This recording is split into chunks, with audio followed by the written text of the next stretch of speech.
Killam School Building Committee to order.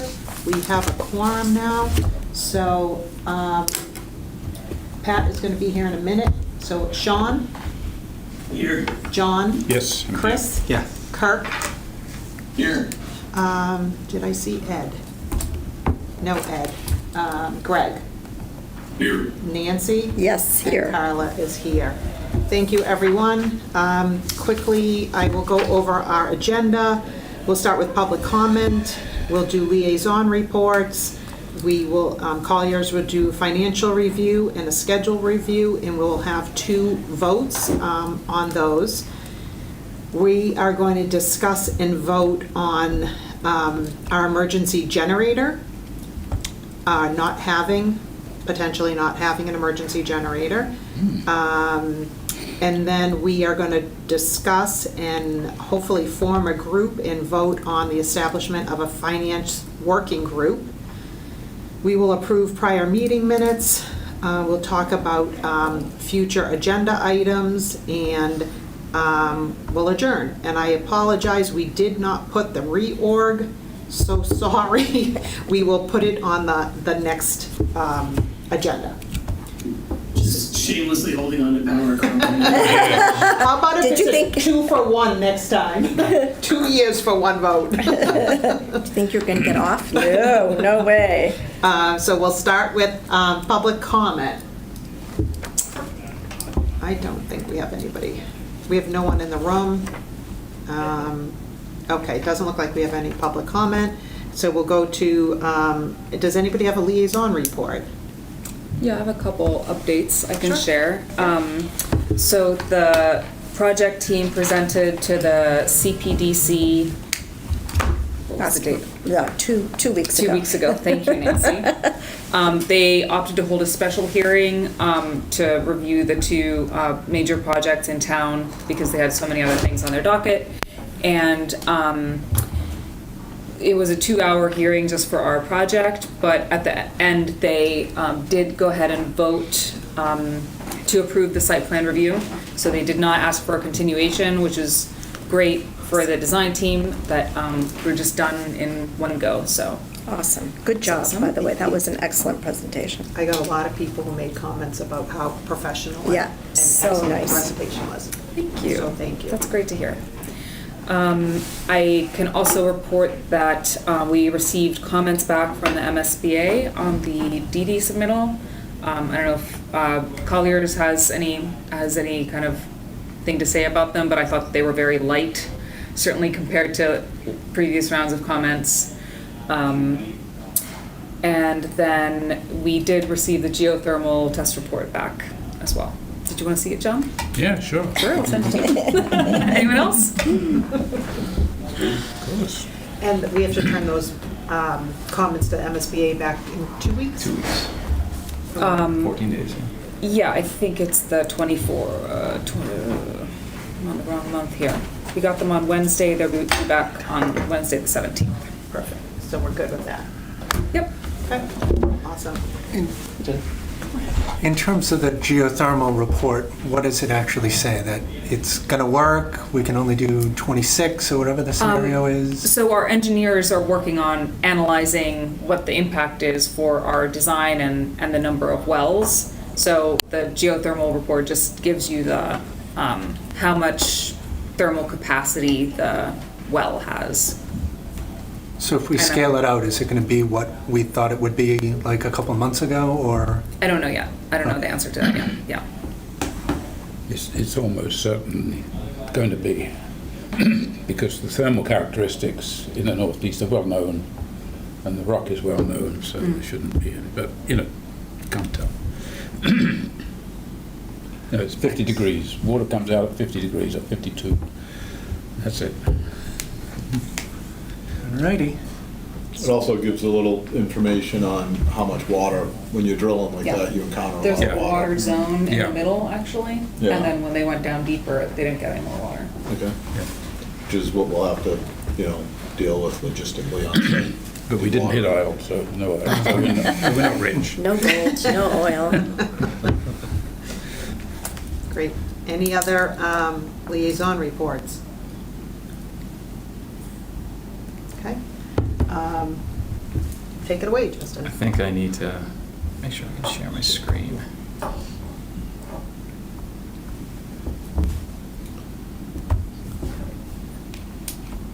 That work?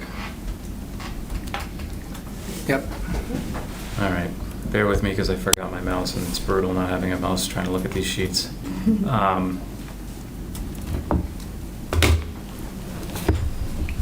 Oh, look at that. Thank you. Ask and you shall receive. Wow. Like, I wish I was that technically savvy, but I guess So- at my age, I'm not going to worry about it. yeah, that's awesome. Thank you, Carl. All right, so we have at the top the construction budget for $101,521,394. That value is going to stay like that until we've received our bids from the contractors and GCs, and then we submit those to the MSBA, and they provide what's called a PFA bid amendment. So that'll remain the same for a little bit. For architecture and engineering, we have spent to date $2,297,190 with a balance to spend of $8,597,810. Administrative costs spent to date $1.6 million and with a balance of $6.4 million. We have an FF&E budget of $3,175,000. And then we have total spent to date $3,978,186. This value right here, 119 million, is the total project budget minus the two contingencies below. So you'll see below we have the 126 million against that. Any questions so far? What were the two contingencies again? The construction contingency and owner's contingency. Owner's contingency is for soft costs, such as like amendments for an architect or for designer amendments, and the construction is purely just construction costs. Okay.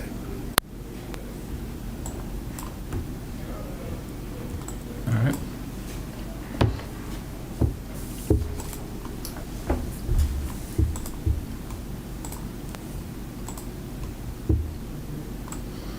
All right. We don't have any budget adjustments for this month. Also, no committed costs for this month.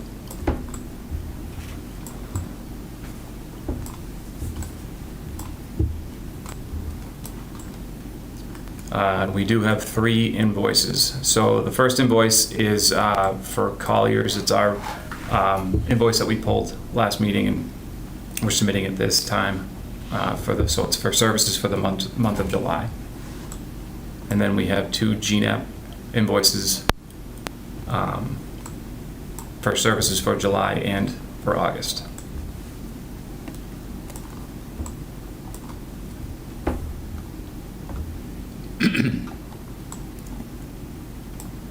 Does that end the GNAP involvement, or what?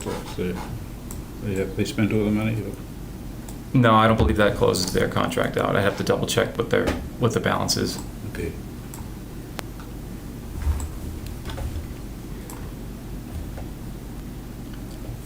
So our cash flow is right in line. It's a little low, but I'm sure as we start to get into 60% completion DDs, we'll be right in line, as you can see in the graph below. We're trending up right here. So this is come May, June. This is when we'll start construction. You'll see it. That's when things will ramp up in cost. So, any questions on the budget so far before I move on to schedule? Let's do, You want to do the? yeah, Yep. One motion. sure. Motion to accept, is that right? To invoice from, this is Colliers, dated, let's see, that's the letter. The invoice is dated 8/6/2025 for $36,660. Is there a second? Second? seconded by John. Any discussion? Seeing none, we'll go to the vote. Pat? Yes. Sean? Yes. John? Yes. Chris? Yes. Kirk? Yes. Ed's still not here. Greg? Yes. Nancy? Yes. And Carla, yes, and that motion passes. Thank you, Nancy. Okay, and then move to accept the invoice dated, what's the date on this one? 8/7. May 7th. Invoice number 682.29-6 for modular relocation services from GNAP for $13,125. Second? Is it Second. just the one or two? Yeah, we'll do them separately. Okay. It's the same invoice number, actually. Is No, it? it isn't. No, it's not. It should be a different 1617. one. Okay, Yeah. sorry. Okay, seconded by I second it. John, seconded by John. Any discussion? Going to the vote. Pat? Yes. Sean? Yes. John? Yes. Chris? Yes. Kirk? Yes. Greg? Yes. Nancy? Yes. And Carla, yes, thank you. And the last one. Yeah, move to accept invoice dated 8/29/2025 from GNAP for, I guess, let's see, it's invoice number 682.29-7 for $2,625. Is there- Second. Seconded by John. Any discussion? Moving to the vote. Pat? Yes. Sean? Yes. John? Yes. Chris? Yes. Kirk?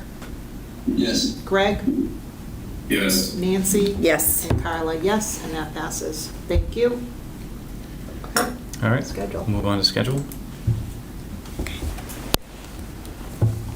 So this, I noticed this right before the meeting, there's a start and then completion column. The completion column, I don't know how it got cut off, but you can see as we go through these items, the completion date is also in this column.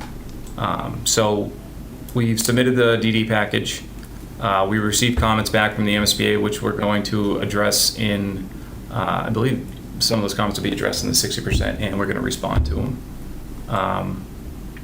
And currently working on the 60% drawings, CDs, construction documents. Those should be ready for estimating, to develop their cost estimates on 10/29.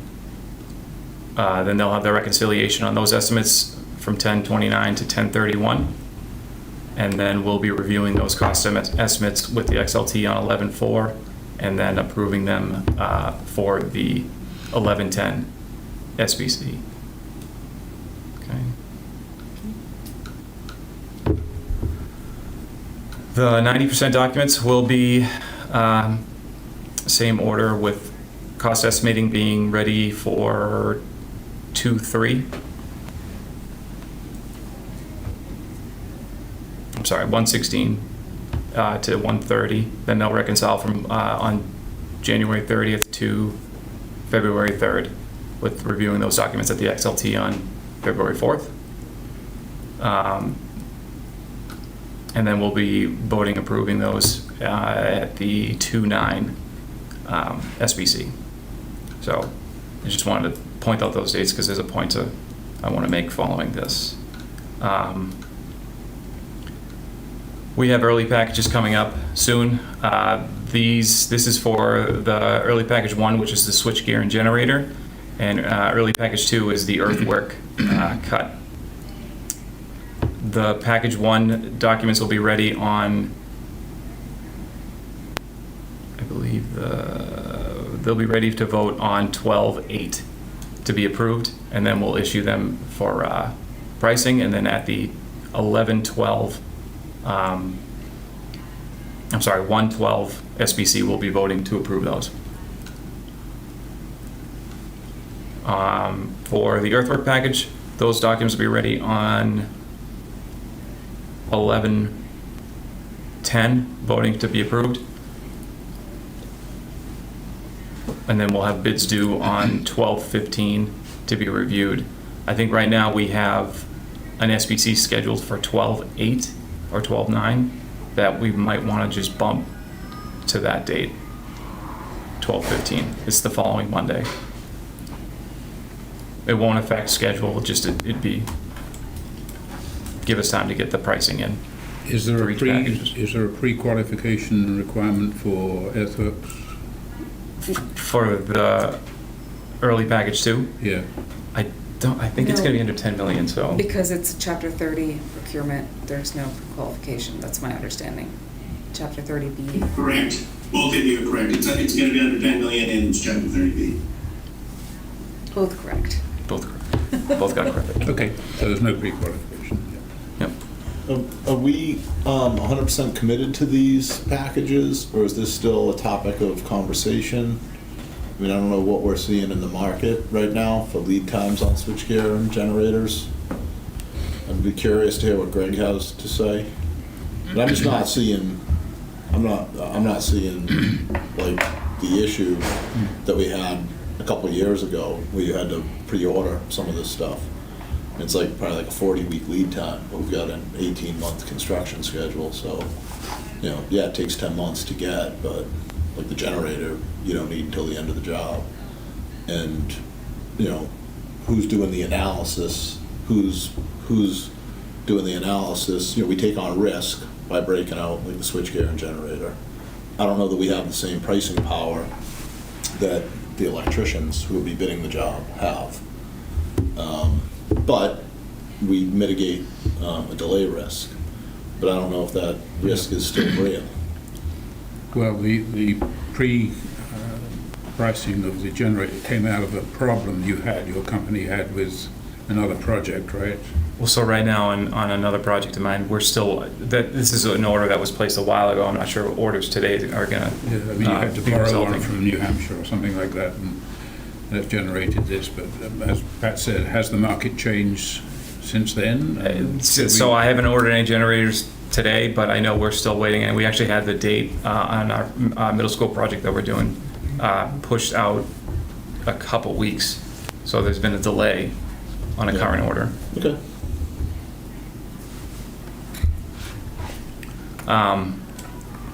Okay, so Earthworks is, Again, just on that one, if it's the committee's will, we can certainly change that. We can adjust that as needed, but just what we're seeing right now, I think, Jenny, correct me if I'm wrong, you were actually even talking about potentially adding some panels and things to that. We pushed back a little bit on that. We wanted to double check that, but you know, to your point, Pat, maybe the generator isn't as critical if we wanted to hold on the generator, but I think right now what we're seeing with the switchgear, we'd probably recommend that, but again, certainly up to the committee if they want to take on some that risk. Yeah, I think my question more relates to just making sure someone's sort of rechecking the market, you know?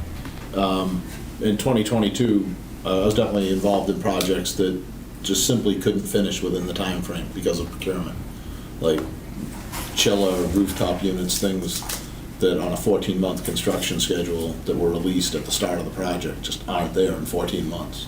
But that has changed. I don't know how much it's changed. Just want to make sure we're, you know, continuing to ask ourselves, doing the pros and cons and the risk assessment analysis to make sure we're making the right decision with the information we have.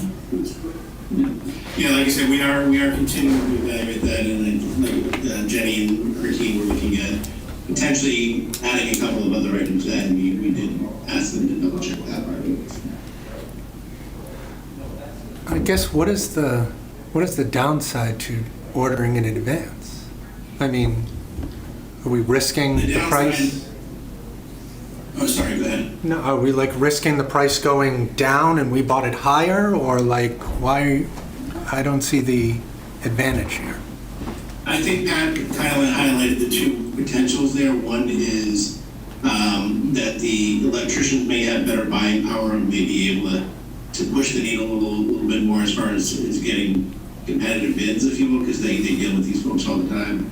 The other part of it is that we're going to design it, say, with the switchgear facing to the left, and as the design gets finalized, maybe it would have been better to the right, but if we've already ordered it, we've got to keep it on the left, if you will. You know, you're kind of committing once you've ordered that, and you've got it going. But we're really going to be past the 90% documents at that point, so we really, hopefully wouldn't be changing something like that, but that would be the potential risk there. But how much are we talking the package being? Are we looking at saving 20 grand, or is it like 2 million? Like, what are the... It all depends. Electrical contractors will buy multiple generators for multiple projects, so they'll get better pricing that way, but it can be up and it can be down. So it'd be hard to tell exactly what would be missing out as far as what we'd be getting if an electrical contractor bought it with their package versus us buying it. And when do we have to make this decision by? With the early package for the generator and the switchgear is going, we want to have the vote to issue the documents for pricing on January 12th. So we still have time. And I mean, I'm sorry, that's no, to approve the no. pricing. That's to approve the pricing that we received. Yeah, but- oh, okay. This is 12/8 would be the vote to approve the documents. So I guess rather than just sandbagging the whole thing, like obviously if you're just double checking the market like Pat had mentioned, and if you think that we should do it, I mean, I'm fine with it. I don't deal with this stuff ever, but I mean, I can certainly reach out to, I used to work for an electrical contractor. I can reach out and see what they're getting for cost, if they'll be honest with me, and versus, that's where I come into, is it 20 grand or 2 million? Like the 20 definitely- grand, none of us are caring not about 2 20 million. grand. it's definitely not 2 million. But whatever, you have to see the ratios that we're dealing with here, Okay. so. Put it in perspective for everybody, we did this very similar thing in Whitman right now, and the early package for the generator and switchgear was about $825,000 per. So if we were going to, if the electrical contractor could get a 10% premium better, or 10% better price, if you will, it might be an $880,000 item, if you will. If they're 2% better, it would only be $60,000, but that, the whole package was $825,000. But we can't guarantee, or are we? We'll Because it's never 30 know. And like, Like, we'll never know if we're saving money. That's the order of magnitude. You just want That's the general to make sure that we're, anytime we break a piece out, we're gonna supply this piece of equipment to the contractor to install. On some level, we take on risk doing that, because if we drop the ball on getting that to the site on time, it's not their problem. Or if they plug it in and it doesn't work, then whose fault is that? Yeah, it's on us. So if it's part of the overall package, they assume the risk of the procurement and everything else. But if you award a contract and you just can't get the stuff in time, like it can be all their fault, but if they can't get it, you're not going to get your building on time. So you take on a little risk by pulling something like that out, and you might be paying a little bit of a premium, but it's smart to do, because otherwise you might not get it on time. I'm just asking the question to, verify with the market if we still think that there's, material risk that we won't have the switchgear when we need it. And if that's the case, we just keep plowing forward with what we're doing. all right. Yeah, the term you're looking for is schedule certainty. So if you have a reasonably accurate estimate of what the equipment lead time is, and you compare that against your schedule, if you procure it early, you're getting schedule certainty. So you release the piece of equipment into fabrication before the rest of before the electrical subcontractor even bids the work. You have a head start. You're not behind on submittals and then release for fab and then whatever happens after that. The rub is that if you're relying on the electrical subcontractors and the local vendors to give you schedule certainty, you'll be sorely disappointed because they don't have any juice with manufacturers. They don't buy enough equipment to be able to control their own destiny. And that being said, just as a for instance, I recently bought a 600 kW generator factory enclosure. It had a 20-week lead time. Submittals took 1 week because it's an off-the-shelf kind of SKU spec generator. So it was a week to get submittals, and it was a 20-week lead time.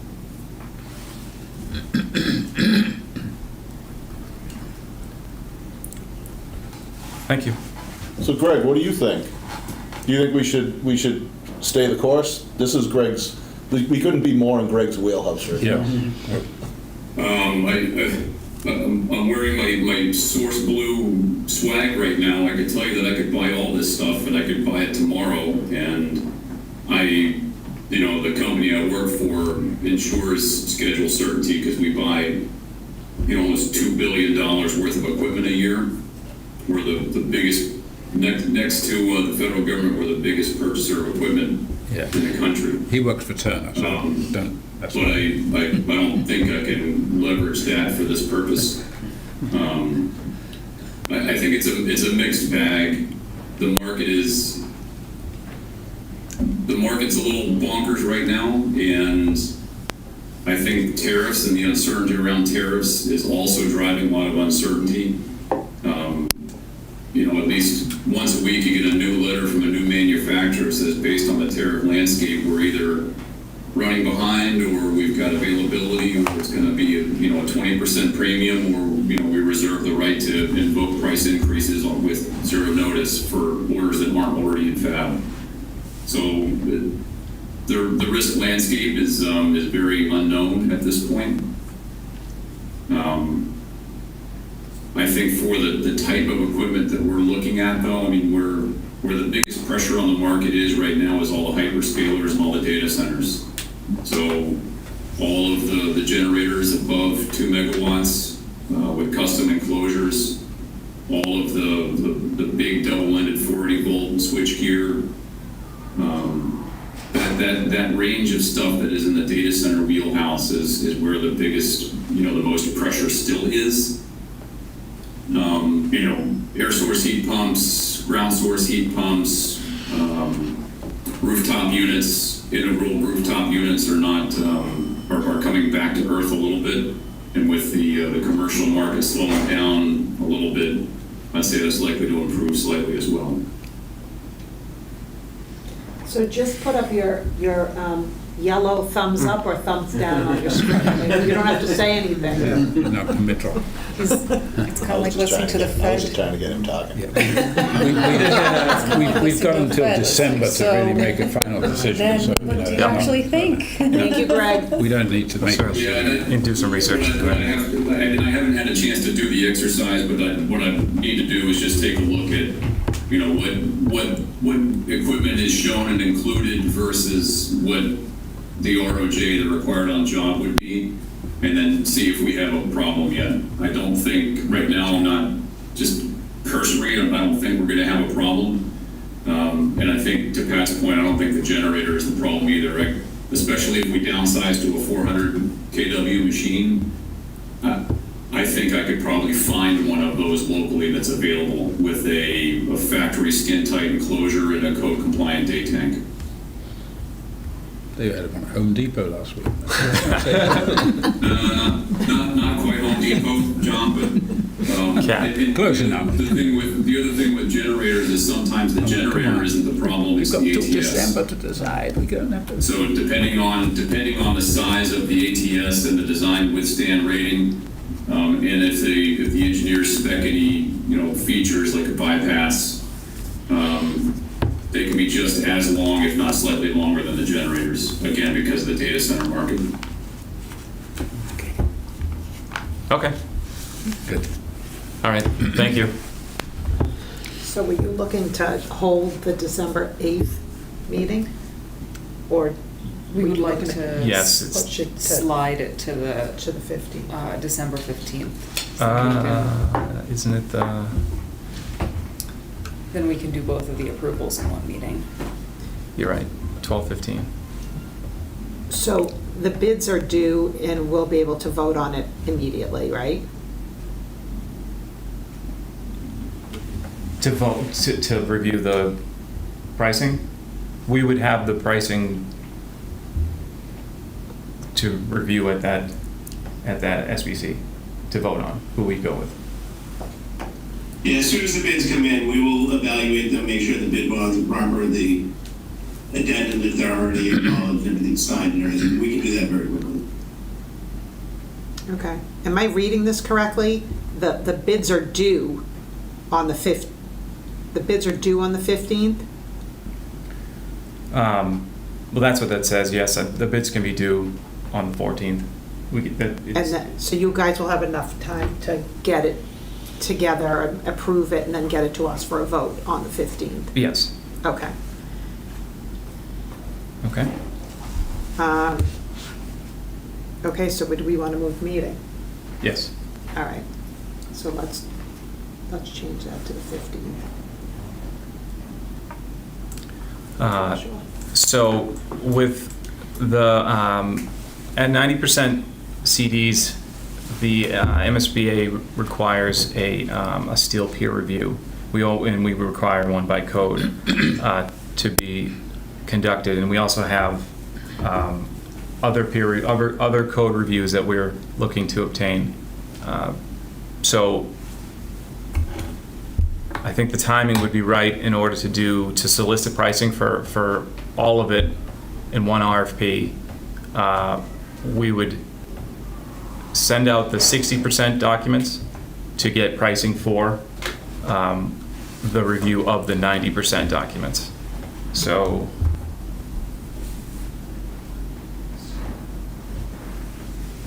when they send out, I have some dates written here, sorry. So in 116, they're issuing the 90% for cost estimating. That's when we would send out the documents to whoever we've chosen as a code review consultant. Prior to that, we'd send out an RFP, I'd say 2 weeks before that. And like I said, we'd use the 60% documents just to give them a value of scope. And then once the 90% are ready, we provide them with the 90%, and we'd get pricing, hopefully, to approve at the 2-3 building committee.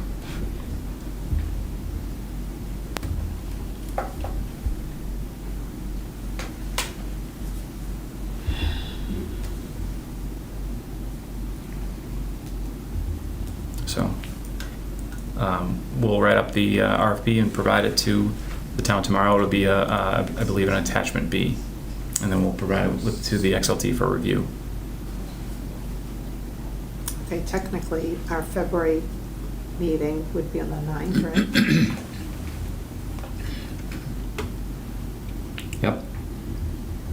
Okay. Okay.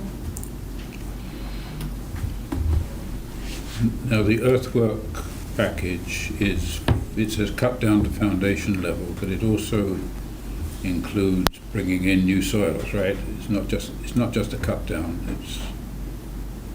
So John, I think the initial thought we had on that was that we were going to cut down to remove all the unsuitable, and then if it was needed, we would bring it back up. I'll call it the down and dirty initial review that I had done. It looked like we were going to be cutting down about 6 feet, which means we were about 1.5 feet below where we needed. But I think there's going to be areas that are a little bit lower, but there's also areas that are going to be a little bit higher. So we're currently having the civil engineer and the estimators look at that a little bit more closely. In general, I think that the amount of soil we're cutting down is going to be a lot less.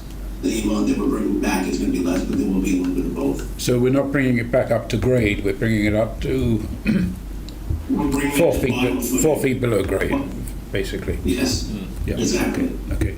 And then the general contractor will have to bring in soils for under the slab, things of that nature, but we're leaving them a hole, basically. Okay. And there will be about 15 feet of cut in one area on the site where the old pond was. Don't forget that. What? Pond? Yeah. Before Killam was built in 50, when it was 68. 68, there was I don't know whether it was a pond full of water, but it was a pond. It was a depression. If you look at the old contours, they go down about 12 feet below the general grade and was backfilled. So there will be an area which is right in the middle of the building, which you're going to be cutting down 12 to 15 feet to remove soil that was put in there. And there is a diagram which I sent you 6.5 months ago showing exactly where it is. I'm sorry. Okay? Has flown my brain entirely. All right, so it is, I mean, you're basically going down to the contours which existed before the existing Killam was built. We do have one board that shows that we have to bid out about 10 feet. I don't know, if that's in the area that you're talking about, I think we can refer to, It was near, it was near borehole 7. It's pretty good. I'm guessing because nobody's going to tell me I'm wrong, are they? Let's face it. I thought it was borehole 5. He's playing with us now. I work on the 3B principles, I'll tell you what they are. Bullshit baffles brains. You want that in minutes? There was an old depression there. Okay. And if you look on the contour plan, which existed, which is in the old set of drawings, you will see where the ground was before the new school was built. And basically what we're doing is taking away the ground, which was the fill that was put on top of the existing soils. Okay? I'm a civil engineer. I look at these things. I get excited over them. One last thing to note, Pat, you had asked about the pre-qual committee. I think you mentioned it last meeting, or maybe during an XLT. That's something we might want to start thinking about establishing probably in January. It's usually comprised of, it's typically 4 members, but 3 of them would be town employees, and 1 would be the designer. So just to put that on the radar. And that's it. Do we need a motion for this? Just to approve the schedule? I don't think so. No. I don't think so. Next item was the generator. I'll bring up the. Okay.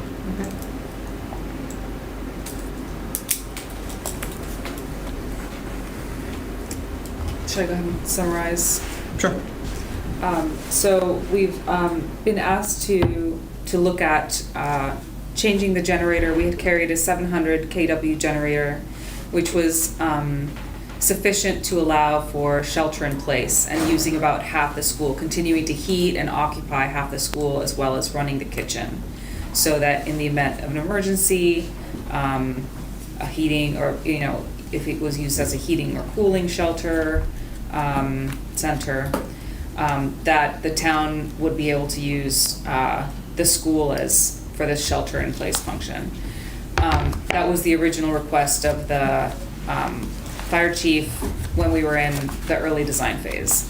After the vote, when it became clear that both of these projects are moving forward, fire chief's recommendation was the senior center is a preferred location for these emergency functions, for the shelter in place functions. And there's no need for the Killam to then have this larger generator. There's no need for it to continue to be occupied in the event of a power failure.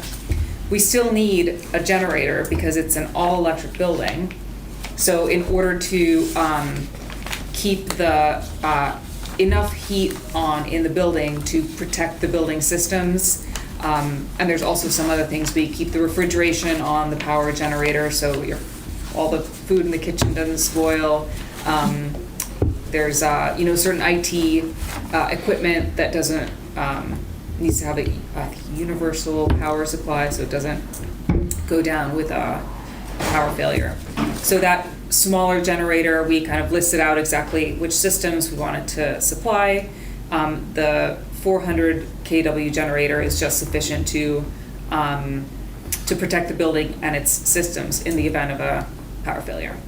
And that is the design team's recommendation, and the cost savings between those two is $500,000 based on our current estimate. Any questions? I think if you say $500,000, it sounds better. $500,000, yeah. $500,000 sounds I mean, Nice round number. I'm good with the 500,000. So, let's, if someone would like to make a motion to, for the group to go with the 400 kilowatt generator, Option 2. option 2.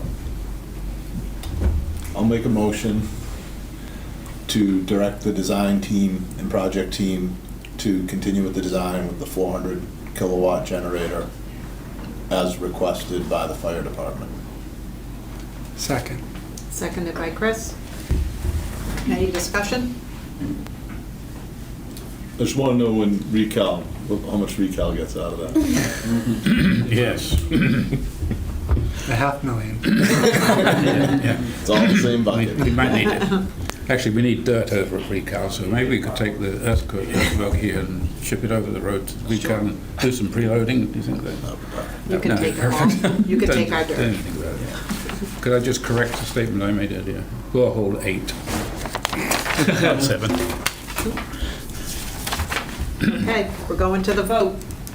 Pat? Yes. Sean? Yes. John? Yes. Chris? Yes. Kirk? Yes. Greg? Yes. And Carla. Nancy stepped out for a minute, so Carla is a yes. Ed's with us now, too. Oh, I'm on now, Carla. hi, Ed. Ed, Yes. thank you. Okay, so that motion passes, so the designer now has their Direction. direction. Thank you. I'm going to stop sharing because I don't, with these next items, I don't have documents to put up.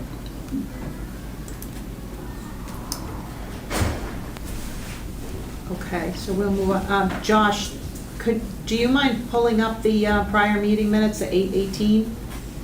Yes. Thank you.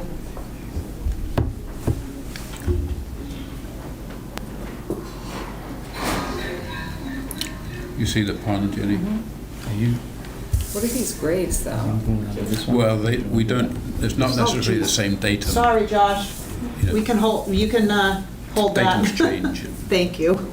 I'm skipping It's like a, things. We're going Do you know to what this was? item 7, establishment of a finance working group. You should have that in your file somewhere, but you can have it if you don't have it. if I can keep it, that'd be great. Bring it back to next month. Okay, so we've had discussions in our XLT meetings about establishing a finance working group. It also came up early on when we were talking about having different working groups. So and we can have other people jump in on this, but the thought process is we don't want to bog down these meetings with all of our approvals, financial approvals. So we wanted to establish this working group similarly to what's happening on the other project.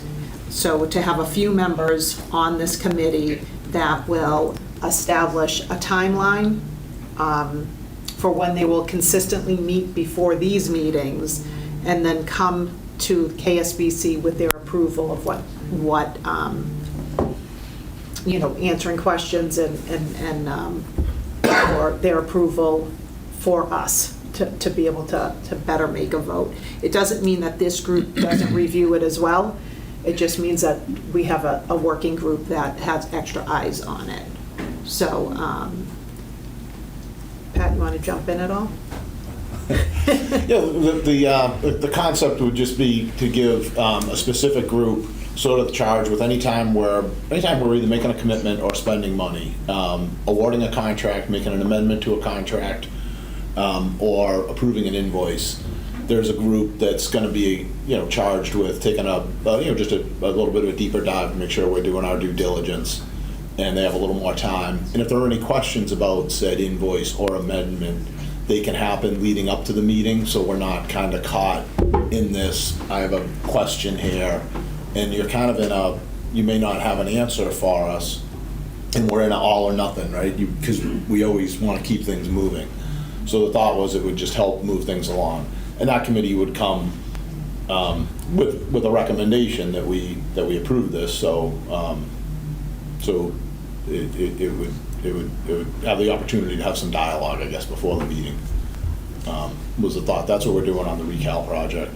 I think it'll come into play even more so when we're under construction, with multiple change orders coming from the contractor and the ability to review that stuff ahead of the meeting. But it makes sense to put in place now. And on the recal group, who do you have on that working group? You have members from the, I don't know if Mike knows yet, but Mike's on that working group. Mike, Kirk, Sharon, someone help me out. There's two people from two town staff. It might have been Joe. It's either Joe or Kevin. It was Joe, it was Kevin, I think. Kevin, yeah, Kevin, Sharon, Mike Nazaro, and Kirk McCormick were our four people, four members of that working group for recal. and they would meet once before on Zoom, presumably? Yeah. Could do that at a set time before those meetings. So that would be the commitment. Yeah. So do we have anybody, are there any questions, and would anybody like to nominate themselves? Yeah, this is Kirk. Pat and I discussed it, but I'm happy to serve on that working group again. You're the best, thank you. Anybody else from the committee? I wouldn't mind being involved in things like during construction, change orders and stuff like that, because I'm not a finance man, but I know how to argue with contractors about extra costs and stuff like that, because I've done it. But during construction, and you really need technical people to look at change order requests. Sounds like a volunteer to me. Well, as I say, I'm more in the construction field than the finance field, so. It's Phil. Hi, Phil. Hi, I'd like to nominate myself. So Phil is the finance and ops on the school side. Okay, And I've been on a couple other building committees. great. Thank you, Phil. Sharon, it's up to you. I think you had mentioned before, Sharon, that you wanted to be on that as well? Yes, I'd like to be on it. Okay. I'm going to keep asking. Kevin, is that something you're interested in?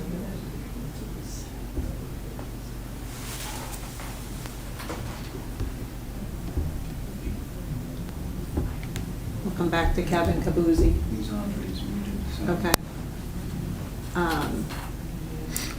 There's something we should. I couldn't unmute here. That's okay. Yes, I'm interested. You're good. Sorry about that. No, thank you, Kevin. You're welcome. There's something we should be mindful of, which is it's the responsibility of the architect and his subconsultants in questions which are related to like change orders and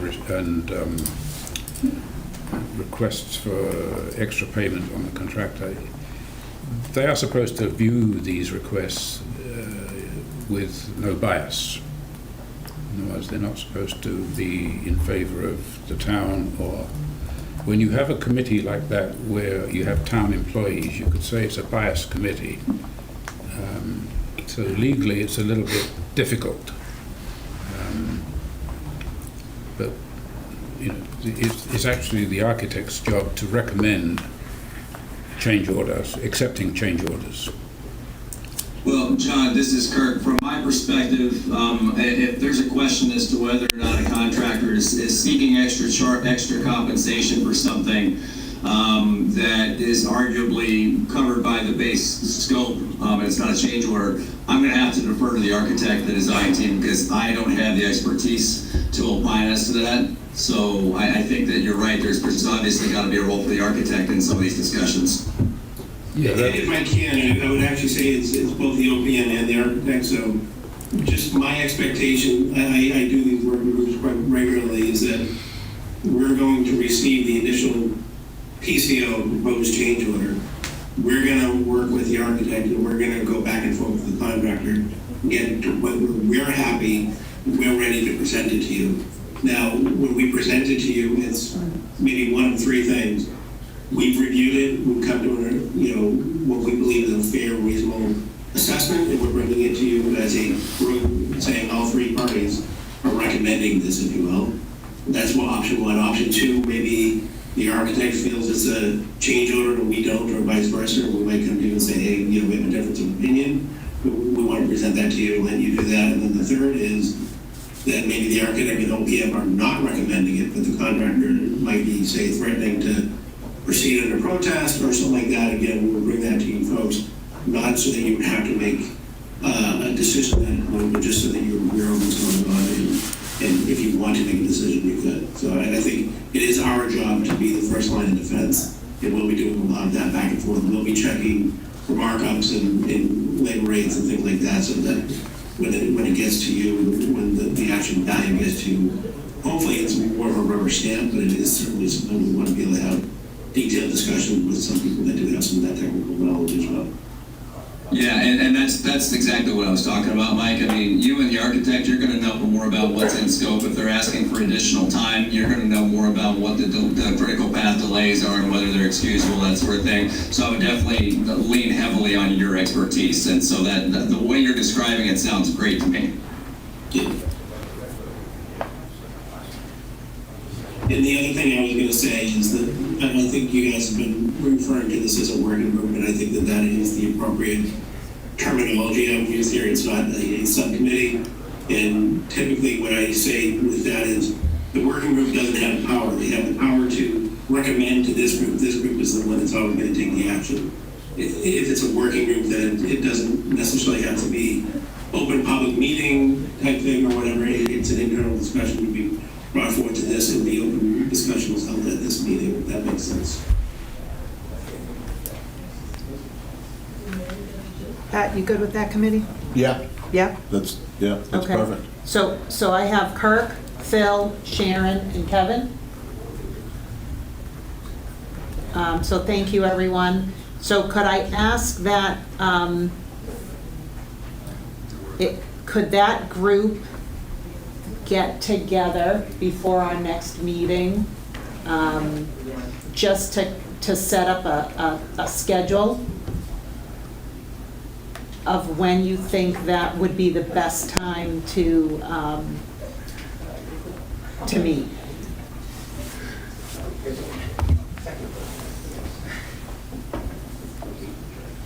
Yeah, this is Kirk. I think that would depend on what stage in the construction we're at.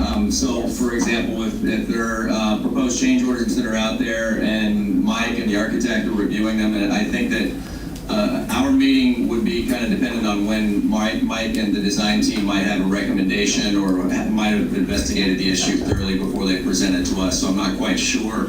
I'm happy to try and set something up, maybe 3 or 4 days before the regular meeting. I'm not sure what works. I think it might have to be a bit of a trial and error to see what the timing's going to be. Yeah. But I'm happy to set up a meeting. Okay. Can I?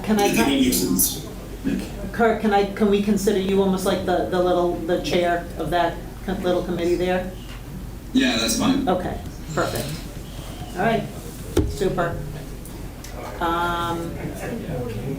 We have a vote on this group. Did we vote on our last working groups? I don't feel like we did.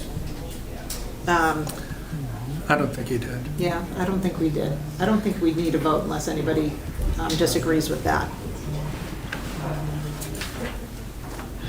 Okay, so let's move along for our future agenda. No, look at me, I keep skipping right along. So for 8, approval of prior meeting minutes, which we have up on the screen.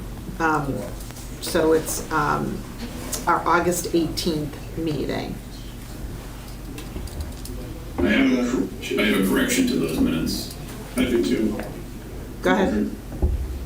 If you scroll all the way to the bottom, Yep. under the adjournment section. So I wasn't present at the meeting, but I'm listed as having voted to adjourn. And I think you'll know that there are 8 people listed there as having voted. And there was actually, Ed was the same way. Yeah, Sean and I are on there too. Yeah. Big in spirit from vacation. Exactly. So there were I was all for you guys adjourning, but It felt right to me as well, but I officially. so there were. I'm also listed at the top too. I'm in both spots as being part of the meeting and not being part of the meeting. Yeah. And I'll just take that. So that, right, there was only 5 of us at this meeting. Yeah, so it says members present. Yeah. I'm in the members present. Yeah. oh goodness, it's incredibly indecisive of you, Ed. I'm pretty much Switzerland on this. Yes, it's either way. You can take me or leave me in general. Could have used AI for this. It'd be good. Right? Okay, any other discussion? Okay, oh, I guess we should have a motion. Move to approve the meeting minutes from August 18th, 2025 as amended. Is there a second? Second. Seconded by Ed. Any further discussion? We'll go to the vote. Pat? Yes. Sean? Yes. John? Yes. Chris? Yes. Kirk? Yes. Ed? Yes. Greg? And Carla? Yes. Thank you. And Carla, yes. Thank you, everyone.